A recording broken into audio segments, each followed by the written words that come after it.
that leads to oppression. We know in San Francisco recently with gay marriage, I know it's a kind of a taboo topic in the queer community. Some people think that we should avoid the assimilation of gay marriage, and some people are very much in support of it. I'm not going to get into that today, but we can look at how society does treat gay marriage. They think that we should not support gay marriage, denying one of who they want to be and how they want to be recognized in society. Well, the same can be true for animals in laboratories. Anybody who knows the Animal Welfare Act for animals in laboratories, it excludes lab mice, rats, and birds from being included into general welfare protections. It says basically they are not animals and we shouldn't recognize them as animals. We know that animals are burned alive in laboratories today. It still goes on. How many people, besides you guys are excluded on this, how many people know what the actual definition of faggot means? All right, somebody shout it out. Burning sticks. Okay, burning sticks. We can look at the Salem witch trial and go back and say how this kind of came on to being represented to a person who identifies as a queer person. The burning of sticks to start the fire, the burning of faggots to start the burning of witches, is how it could be a critical analysis would look at the situation. Well, we know when the ALF broke into the Washington University of October 1999, there was a sign that was held in the animalarium, and it said that thanks to animal research, they now have something to protest for the next 28 years, as if to say, well, we're support, example of their overt bigotry, of being proud of what they do to the pain and suffering that they cause to animals.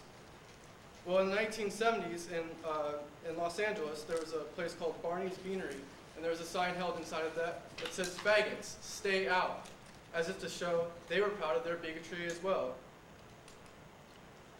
Well, in the 1960s, as we know, there's been huge strides for queer liberations, and one of the defining moments was the Stonewall riots, which I'll talk about in a second. But basically, to look at how the situation was for queers and transgenders in the 1960s, I look at Sylvia Rivera's book, and Trans Liberations, where she said, when drag queens were arrested, what degradation there was. I remember the first time I got arrested. I wasn't even in full drag. I was walking down the streets and the cops just snatched me. They always felt that the police were the real enemy. We were expected nothing better than to be treated like animals, and we were. We were raped and beaten up, unquote. Well, there had been previous, I'm sure some people know this, but I'll just explain it.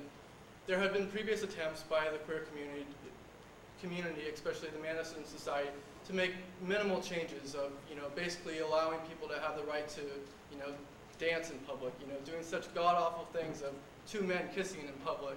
And, they would have public forums where they would talk about why somebody should have the right to, do these god-awful things. And they actually invited people that were anti-homophobic and come to their meetings and talk about why it is wrong instead of working forward. Well, in 1969 in June, there was the Stonewall riots where, the police would come into the famous bar in Christopher Street and beat up people for, dancing and kissing.